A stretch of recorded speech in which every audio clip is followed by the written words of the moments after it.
अस्सलाम वालेकुम my YouTube family, कैसे हो आप सब। आई होप कि आप सब ठीक होंगे। अल्हम्दुलिल्लाह मैं भी ठीक हूँ। तो मैं आज बना रही हूँ चिकन कीमा करेला की रेसिपी, जो बहुत ही मज़े की बनती है। तो सबसे पहले मैंने 1 किलो चिकन लिया था, जिसमें बोनलेस चिकन कम था और हड्डी वाला ज़्यादा था। तो फिर मैंने वॉश करके तो जो हड्डी वाला चिकन था वो अलग कर लिया था, और जो बोनलेस चिकन था उसका मैंने फाइन सा कीमा बना लिया था।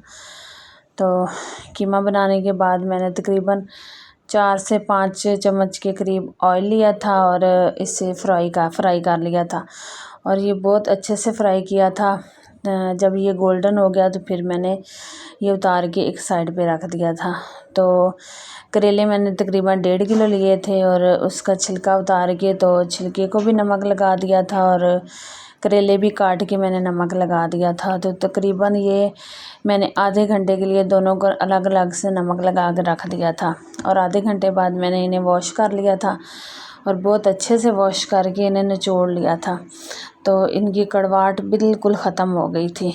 तो इसके बाद मैंने तकरीबन 6 अदद प्याज लिए थे, और 4 अदद टमाटर, 5 से 6 अदद हरी मिर्चें ली थी, और इन्हें काट लिया था। टमाटर भी मैंने मोटे मोटे काटे थे, और इसके साथ मैंने 3 से 4 सब्ज़ मिर्चें जो है वो साबुत भी ली थी। तो दरमियान से मैंने कट लगा दिया था। और इसके बाद मैंने कढ़ाई में तकरीबन 1.5 कप के करीब मैंने ऑयल लिया था, और उसमें मैंने सबसे पहले करेले फ्राई करने के लिए रखे थे, और ये बिल्कुल सही से गोल्डन फ्राई जब हो गए थे फिर मैंने निकाले थे, क्योंकि जब ये थोड़े कच्चे होते हैं ना तो इनकी कड़वाहट अभी बाकी रहती है। तो जब ये गोल्डन ब्राउन हो जाते हैं, क्रिस्पी हो जाते हैं, तो फिर ये कड़वाहट बिल्कुल ख़त्म हो जाती है। तो करेले मैं गोल्डन ब्राउन करने के बाद मैंने अलग से बर्तन में निकाल लिए थे, और फिर उसी ऑयल में मैंने जो करेलों के छिलके थे वो इसमें ऐड कर दिए थे। तो कुछ लोग जो हैं वो करेले के छिलके पसंद नहीं करते, लेकिन एक बार आप बना के देखें, आपको भी मज़ा आ जाएगा। ये बिल्कुल भी कड़वे नहीं बनते, और इससे इसका मसाला बहुत मज़े का बनता है। और आपको पता है कि ये जो करेले का सालन होता है ये खुश्क सालन होता है, और ये जितने भी बना लो बहुत कम मकदार में बनते हैं, तो इससे थोड़ा सा सालन भी बढ़ जाता है, और ये मज़े का भी बहुत बनता है। तो एक बार आप मेरे कहने पे ज़रूर बना के देखें, अगर आपने पहले कभी छिलके इस्तेमाल नहीं किए तो इसकी जो डंडियाँ थी वो मैंने अलग से ही निकाल दी थी, फेंक दी थी, और इसके जो बीज हैं वो भी फेंक दिए थे। बस इसके छिलके और करेले, तो छिलके जब अच्छी तरह छिलकों को भी ब्राउन करना है, बिल्कुल ये क्रिस्पी हो जाएंगे, गोल्डन ब्राउन हो जाएंगे, तो तब जाके इसमें हम टमाटर डालेंगे जो मैंने काट के रखे हुए थे।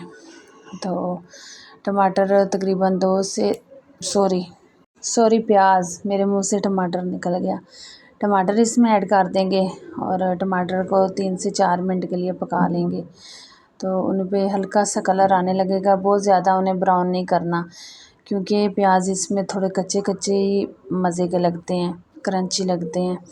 तो 2 से 3 मिनट पकाने के बाद इसमें जो टमाटर और सब्ज़ मिर्चें काट के रखी हैं वो ऐड कर देंगे। तो इन्हें 4 से 5 मिनट के लिए पका लेंगे। प्याज आप इसमें ज़्यादा बारीक ना काटें, थोड़े रफली काट लें, क्योंकि ये मोटे मोटे इसमें प्याज मज़े के लगते हैं। और कीमा जो है मैं अलग से फ्राई इसलिए किया था क्योंकि सबसे पहले मैंने कीमा फ्राई करना था, तो फिर वो कढ़ाई से निकालना मुश्किल हो जाता है, क्योंकि चिकन तो बंदा निकाल सकता है, क्योंकि मैंने उसमें करेले फ्राई करने थे। तो इसलिए मैंने कीमा जो है वो अलग बर्तन में मैंने फ्राई करके अलहदा से रख लिया है। तो टमाटर मिर्चें ऐड करने के बाद 1 से 2 मिनट के लिए पकाएंगे, और फिर इसमें स्पाइसेस ऐड कर देंगे। तो स्पाइसेस में मैंने जब भी मैं करेले बनाती हूँ तो मैंने कभी भी इसमें नमक नहीं ऐड किया, क्योंकि मैं नमक पहले ही करेलों को अच्छी तरह लगा चुकी होती हूँ। तो फिर जब ये प्याज या कीमा चिकन जो भी बना रहे हैं ना, वो जब भी डालते हैं ना तो ये नमक बराबर हो जाता है, या बाद में चख के डाल सकते हैं। तो इसलिए मैंने नमक कभी भी नहीं डाला करेलों में, और आज भी नहीं डाला, और बिल्कुल परफेक्ट था। तो तकरीबन 1.5 चम्मच मैंने इसमें सुरख मिर्चें ऐड की थी और आधा चम्मच हल्दी, आधा चम्मच गरम मसाला और 2 से 2.5 चम्मच मैंने इसमें खुशक धनिया ऐड किया था पिसा हुआ, क्योंकि उससे बहुत मज़े का टेस्ट आता है, बहुत मज़े का वो बनता है। तो सब्ज़ धनिया तो आजकल मिलता नहीं है, कभी मिलता है कभी नहीं मिलता, तो इसलिए मैं खुशक धनिया इसमें ऐड कर देती हूँ। और करेले की वैसे सादी सब्ज़ी भी बना रही हूँ या भिंडी या कोई भी ऐसा सालन बना रहे हो ना, तो उसमें ये खुशक धनिया बहुत मज़ेदार लगता है। तो इसके बाद मैंने अच्छी तरह से चम्मच से हिला लिया था और मिक्स कर लिया था। तो फिर इसमें जो चिकन फ्राई करके रखा हुआ है वो इसमें ऐड कर दिया था, और करेले जो फ्राई करके रखे हैं वो इसमें ऐड कर दिए थे, और इसे 3 से 4 मिनट के लिए पका लिया था। करेले पकाने के लिए जो सबसे बेहतर टिप है ना, वो यही है कि आप इसे काट के इसे नमक अच्छे से लगाएं। नमक लगा के इसे अच्छी तरह हाथों से मसल लें, ताकि इसके जो कड़वापन है ना, कड़वा पानी है वो निकल जाए। तो फिर इसे तकरीबन अगर हो सके तो 20-30 मिनट के लिए इसे धूप पे रख दें। तो उसके बाद जब वॉश करना है करके फिर इसे अच्छी तरह से निचोड़ें, और फिर भी कम से कम इन्हें 10-15 मिनट के लिए इन्हें खुश्क होने के लिए रहने दें। इसमें जब एक कतरा भी पानी होगा ना, तो उससे फिर मसला बनता है, उससे करेले जो हैं कड़वे बनते हैं। और अल्हम्दुलिल्लाह मेरे करेले आज तक कभी भी कड़वे नहीं बने। तो आप ये आज़मा के देखिएगा। तो कीमा और करेले ऐड करने के बाद अच्छी तरह से इसे चम्मच हिलाएं, चम्मच से अच्छी तरह इसे मिक्स करें। तो आज मैंने तकरीबन 2 से 3 चम्मच इस रेसिपी में इस्तेमाल कर चुकी हूँ। सबसे पहले मैंने एक प्लास्टिक का चम्मच इस्तेमाल किया जो बिल्कुल नाजुक होता है, जिससे मेरा कीमा बिल्कुल उससे मिक्स हुआ ही नहीं। तो वो निकालने के बाद फिर मैंने जाली ली है, तो उससे मैंने करेले निकालने थे, और फिर मैंने तीसरा चम्मच यूज़ किया। तो इस रेसिपी में आज मैंने 3 चम्मच यूज़ कर लिए हैं। तो आपके साथ भी कभी कभी ऐसा हो जाता होगा, तो इग्नोर कीजिएगा।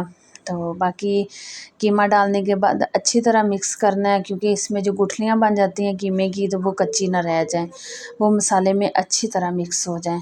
तो इसके अंदर जब मसाला अच्छी तरह मिक्स हो जाए तो फिर 4 से 5 मिनट के लिए ढक्कन दे के पका लें। तो आँच बिल्कुल हल्की रखें, जैसे दम लगाते हैं इतनी आँच रखें। तो ये इतने क्रिस्पी और इतने मज़े के बन के तैयार होते हैं कि आपके बच्चे बार बार मांगेंगे, और हमारे बच्चों ने और हमारे घर वालों ने अल्हम्दुलिल्लाह बहुत ही शौक़ से खाए हैं, सबको बहुत पसंद आए हैं। तो इसके साथ आप दूध की लस्सी भी बना सकते हैं, क्योंकि ये गर्म होते हैं, तो उसके साथ फिर इसकी खाने वालों को कोई ज़्यादा मसला नहीं बनता, क्योंकि शौक़ शौक़ से खा तो लेते हैं जब मज़ा आ रहा होता है। तो हमने साथ तंदूर की रोटी मंगवाई है, और ये मज़ेदार से हमारे कीमा करेला तैयार हो गए थे। तो अगर किसी ने खाने हैं तो आ सकते हैं, मोस्ट वेलकम। तो बाकी कैसी लगी मेरी वीडियो, अच्छी लगी तो प्लीज़ लाइक सब्सक्राइब और शेयर ज़रूर कीजिए, और मुझे दुआ में याद रखिए। मिलते हैं अगली वीडियो में। अल्लाह हाफ़िज़।